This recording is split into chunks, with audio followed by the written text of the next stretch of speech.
첫째도 사랑이다 하는 제목으로 말씀을 전가하려고 합니다. 며칠 전에 지난 수요일인가요? 벌써 우리가 무심코 지나갈 수도 있는데 8.15 광복절이 지나갔는데 혹시 몇 주년인지 아세요? 몇 주년 됐는지? 79주년이니까요. 이때 태어나신 분들이 지금 한국 나이로 80세가 되었다라고 할 수 있는 거예요. 그죠? 나라가 광복을, 나라가 빛을 다시 보고 된 것이 이렇게 귀가 어두워서 그러시니까 이해하세요. 이렇게 나라가 다시 빛을 보고 이렇게 된 것이 벌써 80년 세월이 적지 않잖아요. 그죠? 그런데도 불구하고 지금도 어때요? 광복절 하면 여러분들이야 그때 태어나서 이제 80이 되셨지만 우리 같은 사람들은 뭐 그때 있지도 않았잖아요. 그런데도 그 광복절 하면 가슴도 뭉클하고 울림도 있고 이게 여러 가지 생각을 하게 됐죠. 광복이라는 것이 빛을 다시 회복하는 그 날이니까 이게 우리 후손들이라도 그냥 지나칠 수 없는 날이지 않겠습니까? 그런데 요쯤 돼서 지난주에 광복절 무렵에 아주 기쁜 소식이 하나 있었죠. 일본에서 한국 사람이 세운 국제고등학교, 교토 국제고등학교가 한 4,000개 학교가 이렇게 예선을 거치고 50개 정도 나라가 본선에 진출해서 그 중에서 1등을 했으니까 우승. 68년 만에 우승 했으니까. 이 학교도요, 1946년에 세운 학교예요. 한국 사람들이 일본 땅에 나라가 해방되자마자 우리 민족 정신을 가르치겠다. 한국 사람으로 살겠다 하고 이렇게 세운 학교가 내노라 하는 일본이 야구 잘하는 나라잖아요. 다 물리치고 우승을 했는데 그 우승보다요, 더 감동적인 일은 우승하면 그 운동장에서 자기 교가를 부를 수 있게 하는데 그게 일본어가 아니고 한국말로 된 동해바다로 시작하는 그 자기 교가를 한국말로 부르는 거죠. 얼마나 감격적인 순간이겠습니까? 아주 반가운 소식이 있었죠. 뿐만 아니라 이 광복절이 되면 늘 김구 선생님이 하신 그 말씀이 늘 생각나요.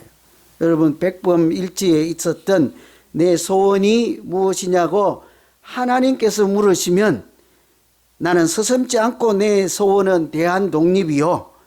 그렇게 대답할 것이다. 그 다음 소원이 무엇이냐고 물으시면 나는 또 우리나라의 독립이라고 할 것이요.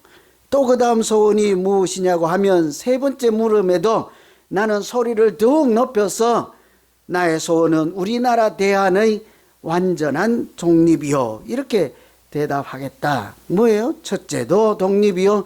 둘째도 독립이요. 셋째도 독립이다. 이런 것에 이제 강조하는 표현이잖아요. 그죠? 아주 나라를 사랑하고 민족을 사랑하는 그 마음을 아주 강조하는 표현인데요. 그래서 이 김구 선생님은 호를 백범이라고 했어요. 무슨 뜻인지 아세요, 여러분? 백범? 백범 했으니까 얼핏 생각할 때 하얀 호랑인가 범이니까. 그죠? 근데 백자는 백정백자예요. 천한 사람들을 대표하는 백자예요. 범은 호랑이 범이 아니고 그 평범하다, 범부, 범인, 누구나 이렇게 일반 평민들, 시민들, 이름 없는 사람들을 가르치는 표현이에요. 왜 그렇게 했는가 하니 아주 미천한 사람이라도 이름 없는 덜풀 같은 사람이라도 전부 다 나라를 사랑하게 만드는 것이 우리 김구 선생의 꿈이다는 거죠. 나라를 사랑하게 만드는 것을 그렇게 자기도 사랑하지만 모든 사람들이 나라를 사랑하게 하는 것. 왜 그럴까요, 여러분?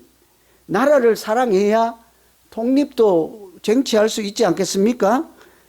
거국적으로는 그러겠지만 사실은 나라를 사랑해야 내가 그 나라 안에서 행복하게 살 수 있기 때문이죠. 나라 없는 사람이 어떻게 행복한 인생을 살 수 있겠습니까? 그래서 이 김구 선생은 모든 사람들이 나라를 사랑하고, 그래서 나라도 빼앗기지 않을 뿐더러 하나님이 보호하심 안에서 모든 민체들이 행복하게 살기를 바라는 마음에서 첫째도 독립이요, 둘째도 셋째도 독립이라, 이런 말씀을 하셨죠. 오늘 우리가 읽은 말씀에도 하나님이 하시는 말씀이잖아요. 뭐래요? 첫째도, 여러분 첫째는 뭡니까? 사랑이요. 하나님을 사랑하라니까. 둘째는요, 이웃을 사랑하지만 사랑이요. 그러니 첫째도 사랑이요, 둘째도 사랑이요. 셋째도 물으시면 하나님은 뭐라고 할까요? 사랑이요. 어떻게 그렇게 잘하십니까? 오늘 설교 안 해도 되겠네, 뭘. 그죠? 그죠? 이 하나님은 자나깨나 우리를 향하는 마음이 사랑이요. 우리에게 기대하는 바도 어때요? 사랑이요. 그러면 여러분 교회 다니시고 예수 잘 믿음으로 해서 좀 더 잘 사랑하는 인물로 이렇게 잘 변화되고 있습니까? 사랑이 저분은 이제 뭐 초년생이니까 신혼초니까 아멘을 해야지. 그때도 아멘 안 하면 어찌겠냐고. 예? 우리는 어때요? 다 사랑이 고갈돼 가지고 사랑하십니까? 무슨 사랑은 사랑, 그죠? 뭐 그냥 이전 투구하고 싸우고 갈등하고 그러다가 인생을 나중에야 후회하잖아요. 그럴 때 가실 때 되면 어떻게 해요? 좀 더 사랑할 걸, 한 번 더 안아줄 걸, 한 번이라도 사랑한다고 말할 걸. 이게 사람들이 하는 되게 후회스러운 얘기잖아요. 하나님이 우리에게 이토록 사랑하라 하시죠. 저는 이번에 이 말씀을 읽으면서요, 어떻게 사랑해야지 그러면 하나님을? 사랑이란 도대체 뭐지? 이런 고민도 할 수 있는데, 저는 자꾸 드는 생각이, 왜 그러시냐고요? 하나님 왜 사랑하라고 하시냐고요? 왜 제가 그런 생각했는 줄 아세요? 여러분, 제가 여러분께 말씀을 전하거나 권면할 때마다 뭐래요? 제발 좀 싸우지 말라고. 그죠? 그걸 이쁜 말로 표현하면 뭐예요? 서로 사랑하라, 이 얘기잖아요. 근데 여러분 그때마다 어떻게 했습니까? 또 저런다, 또 저런다. 듣기 싫다는 거예요. 싸우지 말라니까. 언제 우리가 싸웠냐고요? 제가 뭐 싸우지 말라고 그랬어요? 사랑하라고 그랬지? 그 말인 거예요. 제가 그냥 우스개 삼아 싸우지 말라 하는 것은, 안 싸우더라도 사랑하며 살자, 사랑하며 살라, 그 얘기를 자꾸 하면 여러분 뭐래요? 아이, 목사님이나 그렇게 하세요. 사랑 나는 몰라요. 근데 이건 비단 제 얘기가 아니라 우리를 향하신 하나님의 말씀인 거예요. 사랑, 셋째도 사랑, 넷째도 물으시면 또 사랑이라고 할 거예요. 왜 그러시냐고요, 하나님. 하나님은 도대체 우리에게 왜 그토록 사랑 하시냐고. 일부 예배 끝나고 했더니 어떤 분이 그러더라고. 오늘 사랑은 100번도 더 들었다고. 저한테 들리기는, 듣기 싫다 이런 소리도 되는 거예요. 그죠? 여러분 좀 듣기 싫어도 단어가 사랑인데 뭐 어쩔 거예요. 제가 영어로 love라고 바꿔서 표현할 수도 없고. 그죠? 왜 하나님은 이토록 우리에게 사랑하라 할까? 하나님을 사랑하라, 이웃을 사랑하라 할까? 답 좀 하시면 저 좀 알려주세요. 저도 일주일 내내 묵상하며 이렇게 첫 번째 생각할 수 있는 것이, 하나님을 사랑하면 우리가 행복하게 살 수 있기 때문이에요. 아멘 하세요 좀. 여러분, 하나님 우리에게 사랑하라 하는 것은 하나님이 사랑의 굶주리고 하나님이 사랑이 필요해서가 아니라, 그래야 자기가 행복하기 때문이 아니라 우리를 위해서 사랑하라 하는 거예요. 그래야 우리가 사랑하면 행복하게 살 수 있기 때문이에요. 특히나 하나님을 사랑하면요, 그때부터 인생이 달라지지 않겠습니까? 37절에 예수께서 이르시되 네 마음을 다하고 목숨을 다하고 뜻을 다하여 주 너의 하나님을 사랑하라. 그래서 왜 자꾸 사랑하라 하실까 하는데, 제가 일주일 내내 자꾸 되물었어요. 하나님 도대체 왜 그러시냐고, 왜 자꾸 사랑하라 하냐고. 듣기 싫어요. 근데 하나님이 제가 올려드리는 사랑이 그렇게도 그냥 기다리십니까? 그거 없으시면, 그 사랑 없으면, 우리가 하나님께 드리는 사랑 없으면 하나님 좀 배고프세요? 기분이 언짢으세요? 왜 그러시냐고요. 근데 아무리 따져도요, 그런 게 아닌 거예요. 하나님께서. 여러분, 우리가 흔히 하나님은 뭐래요? 하나님은 사랑이시라 그랬잖아요. 하나님의 본질, 하나님의 속성, 하나님이 하시는 모든 일의 출발은 사랑에서 나오는 것이잖아요. 그죠? 하나님이 세상을 이처럼 사랑하사 독생자를 주셨으니 예수 그리스도를 이 땅에 보내시는 것도 사랑에서 시작되는 거잖아요. 하나님 자신이 사랑이죠. 그래서 하나님은 우리 사랑 없으면 견딜 수 없어 하는 우리하고는 좀 달라요. 여러분, 우리도 제가 뭐 전화를 한 번 안 하거나 조금 뭐가 이러다 하면 목사님은 나를 아는 채도 안 한다고 사랑이 식었다고 하고 변했다고 하고 별소리를 다 하시잖아요. 그죠? 이 사랑을 받지 않으면 견딜 수 없어 하시잖아요. 그죠? 자기들 얘긴데 왜 전부 인상만 쓰세요? 다 그래 놓고 한 번씩은 다 그랬단 말이죠. 그죠? 우리 자녀들도 마찬가지죠. 조금만 무관심하고 이렇게 하면은 아빠는 뭐 나를 사랑하지 않나 봐, 이런 거 똑같아요. 하나님은 우리와 같은 그런 존재가 아니죠. 그래서 이것은 우리 보고 하나님을 사랑하라는 것은 하나님께서 우리의 사랑이 필요해서가 아니라 우리가 하나님을 사랑하는 즉시 우리가 행복하게 살아갈 수 있기 때문인 줄로 믿습니다. 그래서 이 사랑이라고 하는 것은 조금만 생각해 보면 그렇게 얘기를 해요. 어떤 누구에게 즐거움을 가지는 것이 사랑이다. 좀 풀어서 얘기를 하면 자녀들을 사랑하면 이 자녀를 보거나 자녀 애기 어린 애들 있잖아요. 봄이 같은 애들 보면 어때요? 우리에게 즐거움이 저절로 막 생겨요. 기쁨이 생겨요. 그래서 막 서로 안아보려 하고 어떤 분은 엄마 몰래 막 뽀뽀도 해대고 내가 누가 했는지 다 알아요. 그죠? 그러잖아. 그 애기만 보면 내가 행복한 거예요. 이런 걸 사랑이라 하는 거예요. 뭐 주고받고 안 해도 괜찮아요. 그 애게서부터 내가 즐거움을 가지는 것이다. 우리 옛날에 첫사랑들 다 해보셨잖아요. 그죠? 어때요? 생각만 해도 멀리 벌써 버스 타고 서로 헤어져서 각자의 집에 갔는데도 불구하고 집에 가서 들어 누워서 그 첫사랑 연인만 생각하면 여러분 웃고 있어요? 울고 있어요? 기분이 좋아가지고 그냥 부모님은 나한테는 비밀로 했으니까 말씀은 못 드리고 그냥 해불쭉 해서 그러면 사랑에 빠져 있는 거잖아요. 우리가 하나님을 사랑하는 것도 똑같은 거예요. 하나님 안에서 내가 하나님을 생각하면 즐거운 거예요. 행복한 거예요. 그러니 하나님을 사랑하라 하는 말은 사실은 하나님을 위한 말씀이 아니라 우리를 위한 말씀. 하나님만 생각하면 늘 행복하고 즐겁고 기쁨이 충만한 그런 믿음 생활을 하라 하는 말씀과 같은 거지요. 그래서 하나님의 사랑도 이렇게 표현해요. 시편 16편에 보면요, 하나님께서 성도를 사랑하는 것을 이렇게 설명한다고요. 땅에 있는 성도는 존귀한 자니 나의 모든 즐거움이 그들에게 있도다. 하나님의 즐거움이 어디 있대요? 하나님이 사랑하시는 그 백성들에게 즐거움이 있다. 이게 하나님의 사랑. 하나님께서 우리를 보면 그냥 흐뭇해 하시고 행복하시다고요. 여러분, 우리가 창세기를 읽어보면 태초에 하나님이 사람을 창조하시고 그때 기분을 뭐라고 표현합니까? 좋았더라, 좋았더라. 여러분, 그때뿐만 아니라 오늘 이 순간에도 하나님께서 우리 모두 각자 여러분을 보시면 하나님께서 뭐라고 하실까요? 꿈이 야무지다, 그죠? 맞아요. 하나님 보시고 인상 안 써요. 기분 나쁘다고 하지 않아요. 우리가 실수하거나 부족하다고 해서 나무라지 않습니다. 무조건 어때요? 좋았더라, 심히 좋았더라, 보기만 해도 행복하더라. 교회 와서 예배 드리는 이 자리에 함께 하시는 하나님께서 틀림없이 우리 각자의 심령을 보시고 좋았더라, 행복해 하실 줄로 믿습니다. 이게 하나님이 우리를 위한, 우리를 향하신 사랑인 거예요.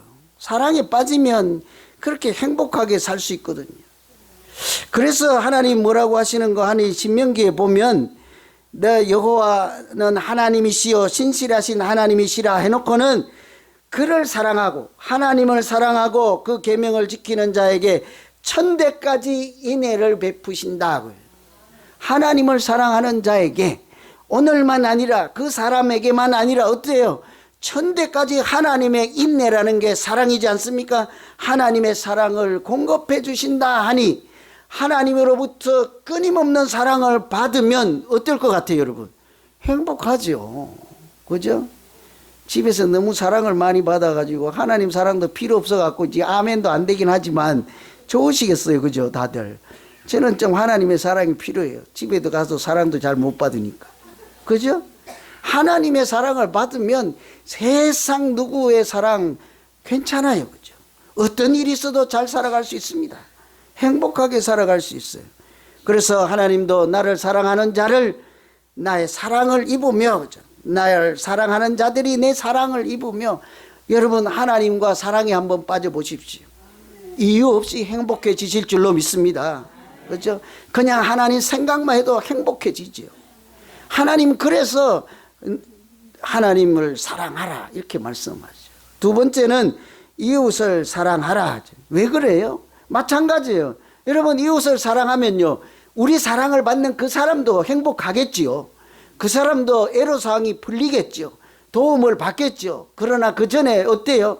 사랑하는 내가 먼저 행복하게 될 줄로 믿습니다. 이 하나님을 사랑하라, 이웃을 사랑하라 하는 것은 사실은 우리가 행복하게 살아가는 하나님이 주시는 신비한 비결이에요. 사랑해 보세요. 정말 행복해져요.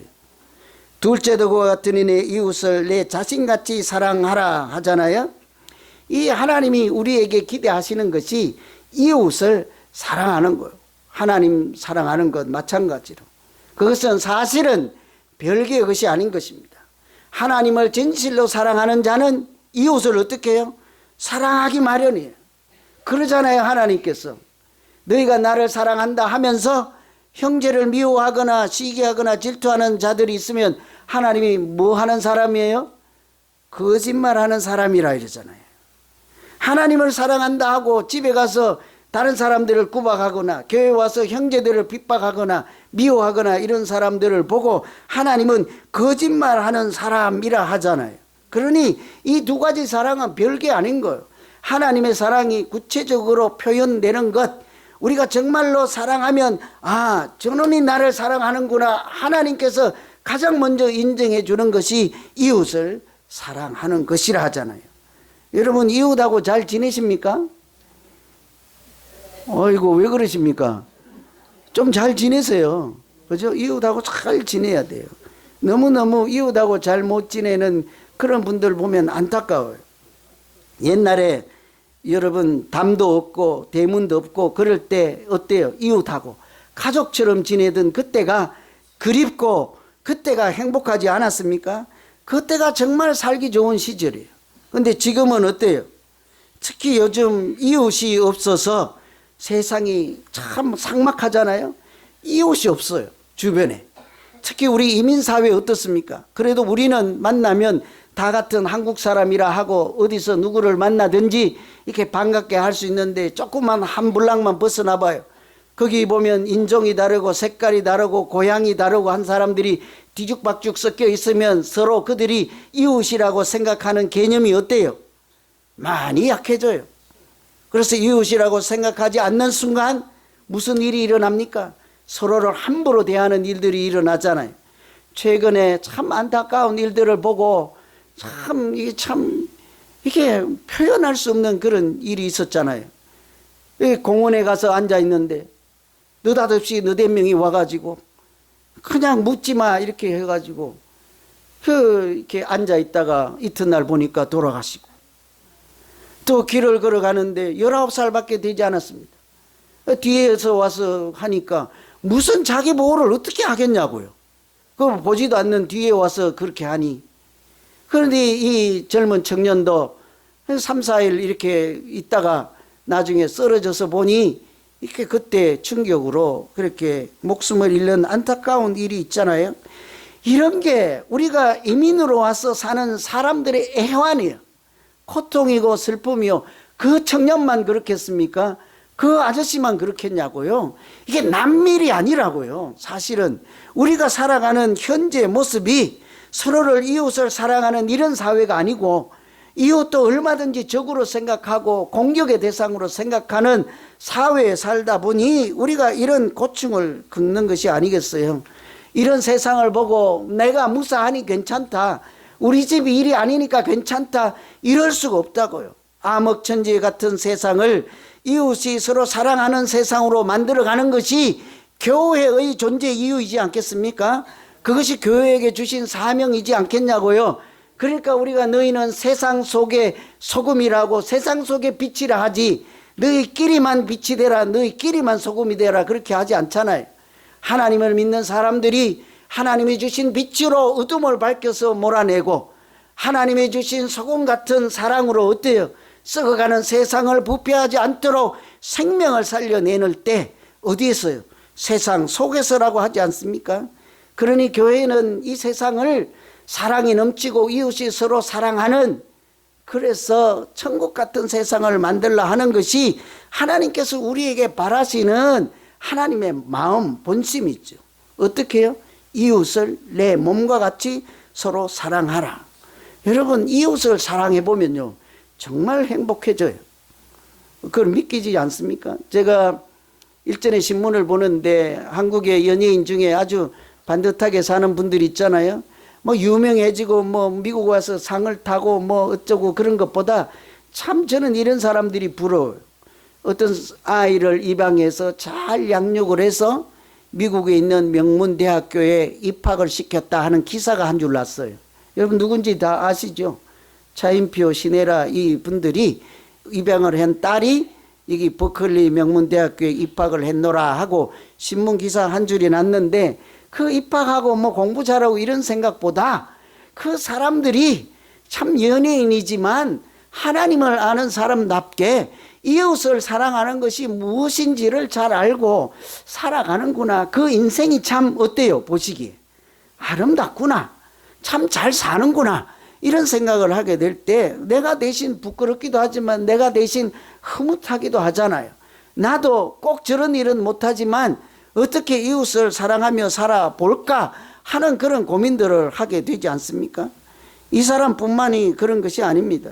어떤 사람이 55세 될 때까지요 자기 중심적으로 사는 거예요. 돈 열심히 벌고 성공했어요. 아주 부자예요. 남부를 곳이 없어요. 그런데 55세 됐을 때 불치병에 걸려갖고 병원에 들어 누워 있는데 가만히 자기 자신을 돌아보니 하루에 우유 한 컵 마시는 걸. 그리고 병을 금방 고칠 수도 없는 병이니 날로 어떻게 해요? 쇠약해져 뼈만 앙상하게 되죠. 그러니까 빼짝 마른 자기 자신을 이렇게 되돌아보면서 별 생각 다 할 거잖아요. 그런데 가만 들어보니까 옆방에서 싸우는 소리가 들린단 말이죠. 그러니까 한 여성이 울며 불며 하소연을 하는데 어린 딸을 데리고 와서 입원을 시키러 하는 엄마하고 돈이 없으면 입원시켜서 수술해 줄 수 없다 하는 병원 관계자하고 이렇게 싸우고 있는 중인 거예요. 엄마는 아기를 살려야 되지 않겠습니까? 그러니까 돈이고 뭐고 뒷일은 생각지 않고 살려만 주면, 수술만 해주면 내가 평생이라도 해서 갖겠다 해도 요즘 세상이 어때요? 병원들이 안 돼. 그 둘이 싸우는 얘기를 듣고 그때 이렇게 이 양반이 돈은 있으니까 비서를 시켜서 그 치료비를 대신 내드리죠. 아무 얘기도 안 하고 밝히지도 않고 나중에 보니까 그 목숨이 경각에 달렸던 그 어린 소녀가 생명을 구하고 살아났더라 하는 얘기를 듣고 이 사람 하는 말 뭔지 아세요, 여러분? 세상에 이런 행복도 있구나. 세상에 참으로 값진 행복이 따로 있구나 하는 것을 알고 그때부터 다시 살잖아요. 인생을 다시 살잖아요. 자기도 안 죽었습니다. 자기도 훨씬 더 번창하고 세상에 좋은 일을 많이 하면서 살게 되는 그런 것을 보죠. 그러니 이웃을 내 몸같이 여기고 사랑하면 사실은 그 사람도 도움을 받아서 수술을 받게는 되었지만 누가 살아났습니까? 자기 영혼이 살아나는 거예요. 자기가 하나님이 기뻐하시는 존재로 세상을 살아갈 수 있게 되는 것이죠. 그래서 하나님은요 우리가 싫더라도 자꾸 얘기하는 거예요. 뭐라고요? 이웃을 내 몸과 같이 사랑하라. 오늘도 자기 몸만 사랑하는 사람들이 얼마나 많습니까? 그렇죠? 세상이 자기는 다 사랑하잖아요. 그죠? 근데 한 번만 생각을 바꾸어서 이웃을 마치 자기를 사랑하는 것처럼 사랑하면 그때부터 하나님은 우리에게 은혜를 베풀어 주시고 영적으로도 충만하게 하시고 그 믿음을 보시고 하나님은 기뻐하실 줄로 믿습니다.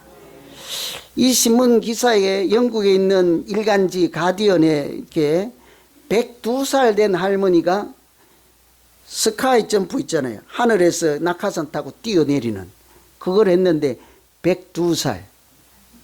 한번 뛰어내려 보실래요? 80세 그 광복 79년 기념일로 45년생들 한번 뛰어내려 보실래요?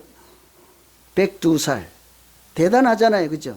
온갖 사연들이 다 나오는데 제가 본 것은 이거예요. 그분이 하시는 말씀, 건강의 비결. 잘 들으세요.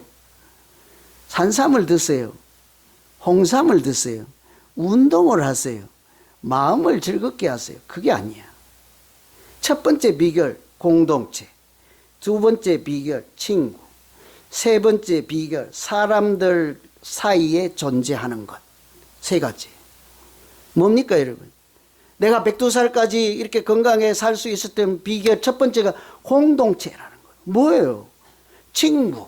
사람들 사이에 존재하는 것.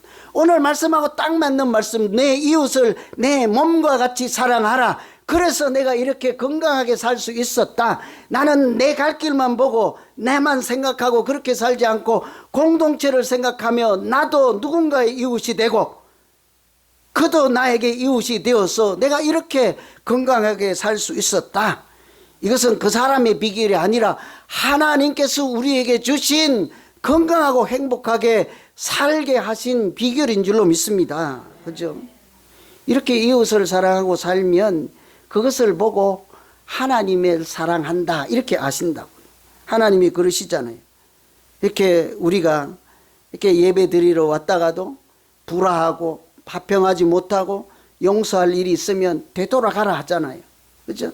참으로 하나님을 사랑하고 예배 드리는 자도 먼저 이웃하고 화해하고 잘 지내고 그리고 와서 나에게 예배하라. 그것이 참 예배요. 참 사랑이라 하는 거죠. 여러분 요즘 좀 행복하고 싶지 않습니까? 나 요즘 행복하고 싶어요. 좀 불쌍하죠, 여러분. 자꾸 외로워요. 갈수록. 왜 웃으세요, 여러분? 저도 이제 머리가 허해갖고 어디 가면 시인이 오냐고 자꾸 주민증도 안 찾는데. 그죠? 이 자꾸 누구나 행복하기를 바라고 그 본능적인 욕구잖아요. 그런데 비결은 달리 있지 않고 하나님을 사랑하라. 그러면 하나님과 온전한 관계 안에서 하나님이 공급해 주시는 사랑을 받고 저절로 행복해지겠죠. 이웃을 사랑하라. 그가 내 외로운 마음의 이웃이 되어주시고 내가 또 손에 손을 잡고 두세 사람이 함께 모이면 그곳에 하나님도 계신다 했으니 그것이 우리가 정말 잘 사는 비결이지 않겠습니까? 하늘에서 공중에 있으면 뛰어내릴 것이 아니라 우리가 하늘에 하나님과 더불어 그렇게 믿음으로 살아가면 정말 하나님께서 건강하게도 하실 뿐더러 행복한 믿음 생활을 할 수 있도록 도우시고 함께 해 주실 줄로 믿습니다. 기도하겠습니다. 하나님 아버지, 자꾸 사랑하라고 해서 짜증날 때도 있습니다. 그러나 그것이